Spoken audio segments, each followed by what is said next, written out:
तो चलिए आज आरएसएस के बारे में जानते हैं। आरएसएस के बारे में जानना है तो आपको पहले कांग्रेस के बारे में जानना होगा। कांग्रेस की स्थापना हुई 1884 में।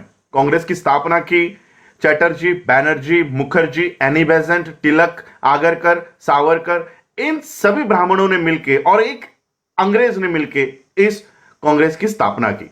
यह कांग्रेस उस समय सिर्फ ब्राह्मणों का संगठन हुआ करता था, इसलिए इसको बहुजनों का फेस देने के लिए सबसे पहले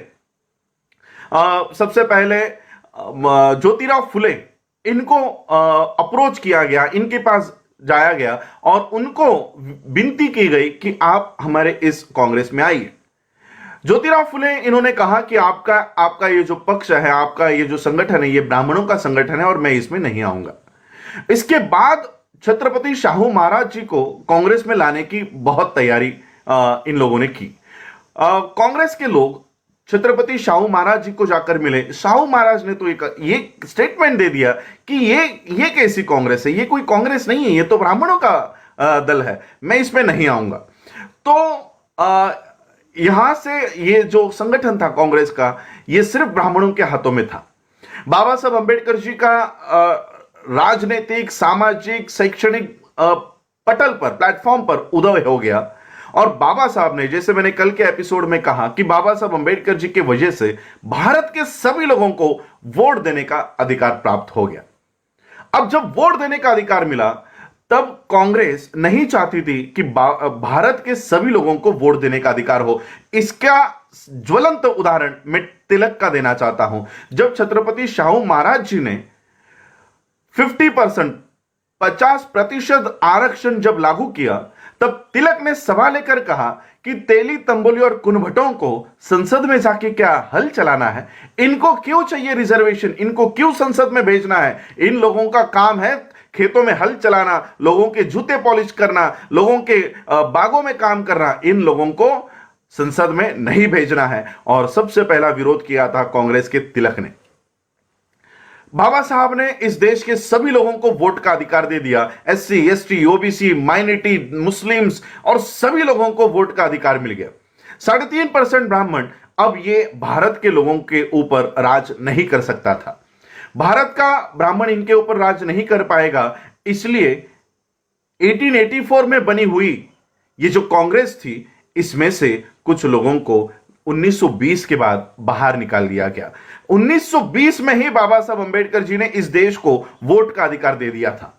1919-1920 में वोट का अधिकार मिल गया और 1920 के ही बाद कांग्रेस में से कुछ लोगों को बाहर निकाल दिया गया और 1923 में यही लोग बाहर आ गए और इन्होंने आरएसएस से पहले एक जनसंघ बनाया और उसी का नाम आगे चलकर आरएसएस हो गया। हिंदू महासभा और आरएसएस, ये सभी विचारधारा के लोग एक हो गए और इन्होंने इस देश में हिंदुत्व की लहर, हिंदुत्व को बढ़ावा इन्होंने शुरू कर दिया। अब आरएसएस का कहना है कि बाबा साहब और आरएसएस एक ही विचारधारा के हैं। आरएसएस की विचारधारा है कि इस देश को हिंदू राष्ट्र बनाना। वहीं पर बाबा साहब 1935 में लाखों की सभा में कहते हैं कि मैं हिंदू धर्म में जन्म लिया, ये मेरे हाथ में नहीं था, लेकिन मैं हिंदू मरूंगा नहीं। अब आरएसएस के मोहन भागवत को जवाब देना होगा, जब बाबा साहब इस हिंदू धर्म को ही नष्ट करना चाहते थे, वो आरएसएस के हिंदुत्व का पुरस्कार कैसे कर सकते हैं? दूसरी बात, इस देश में जब आरएसएस की स्थापना हुई तब स्वातंत्र से, यानी आजादी के काल से 5 बार आरएसएस इस देश में बैन थी। 5 बार इसको आतंकी संगठन के नाम से जाना गया था और आरएसएस का कहना था कि इस देश को हिंदू राष्ट्र बनाना है। वहीं पर बाबा साहब आपने 8वें राइटिंग एंड स्पीचेस के वॉल्यूम में लिखते हैं कि इस देश को अगर कोई हिंदू राष्ट्र बनाना चाहता है तो हर एक भारतीय ने इसका विरोध करना होगा और जैसे ही ये देश अगर हिंदू राष्ट्र बनता है, ये सबसे खाई में ये देश चला जाएगा, इसलिए हमको हिंदू राष्ट्र इस देश को बनाने से रोकना है। दूसरी तरफ मोहन भागवत जी इस देश में राम राज्य लाने की कोशिश करते हैं, राम राज्य लाने के लिए इस देश में काम कर रहे हैं। और वहीं पर डॉक्टर बाबा साहब अंबेडकर अपने दूसरी प्रतिज्ञा में कहते हैं कि मैं इस देश में राम को कभी भगवान नहीं मानूंगा और कभी उनकी पूजा नहीं करूंगा। अब मुझे बताओ मोहन जी, बाबा साहब आपके राम को ही इस देश से तड़ीपार कर देते हैं, वो बाबा साहब आपका राम राज्य कैसे ला सकते हैं? और कई सारी बातें हैं जहां पर बाबा साहब और आरएसएस की विचारधारा एक नहीं हो सकती, बल्कि मैं आप लोगों को यह बताना चाहता हूं कि आरएसएस की स्थापना ही बाबा साहब को रोकने के लिए कर दी गई थी। 1920 से ही बाबा साहब अंबेडकर जी ने अपनी खुद की एक सिक्योरिटी फोर्स बनाई थी, अपना सुरक्षा दल बनाया था, और उस सुरक्षा दल का नाम था समता सैनिक दल। इसके एस्टैब्लिशमेंट 1927 में हो गई थी, लेकिन उससे पहले ही बाबा साहब अंबेडकर जी ने इस सुरक्षा दल का निर्माण करना शुरू कर दिया था।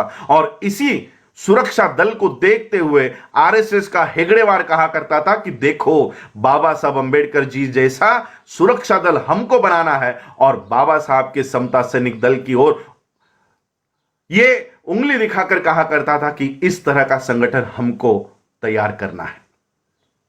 बाबा साहब अंबेडकर जी इस देश में जो क्रांति, सामाजिक क्रांति ला रहे थे, उस क्रांति को रोकने के लिए आरएसएस की स्थापना हुई।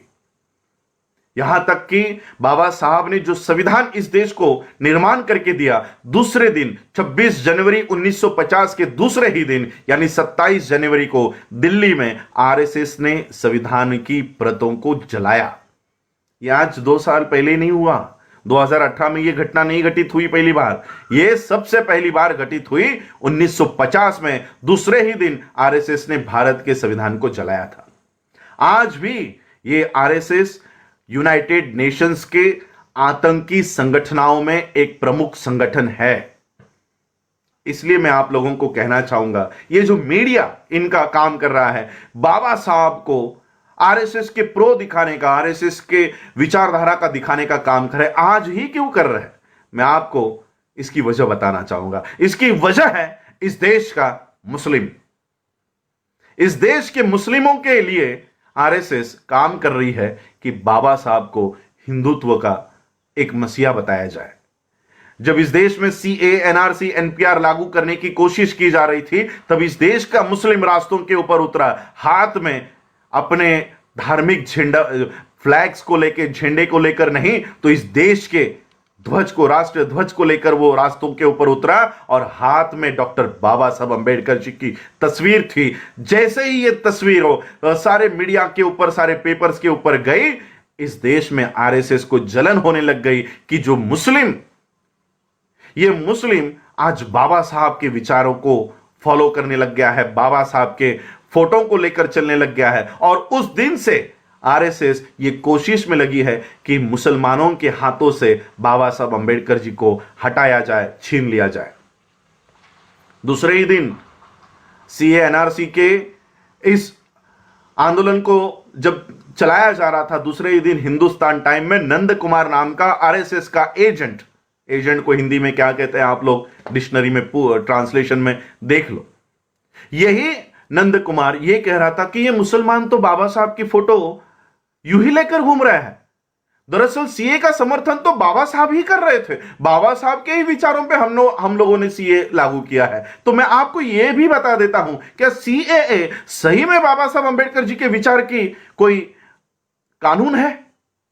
अगर बाबा साहब अंबेडकर जी के विचारों का कानून सीएए होता, तो बाबा साहब संविधान में आर्टिकल 14 में यह नहीं लिखते कि इस देश में न्याय देते समय किसी की जाति, किसी का धर्म नहीं देखा जाएगा। इस देश में धर्म निरपेक्षता होगी, किसी की जाति, किसी का धर्म देखकर इस देश में कानून नहीं बनाया जाएगा। और ये एक ही आर्टिकल इस देश में नहीं, पूरे विश्व में ये प्रचलित किया जा रहा है कि इस कानून के होते हुए, इस आर्टिकल के होते हुए सीएए ये भारत में लागू नहीं हो सकता।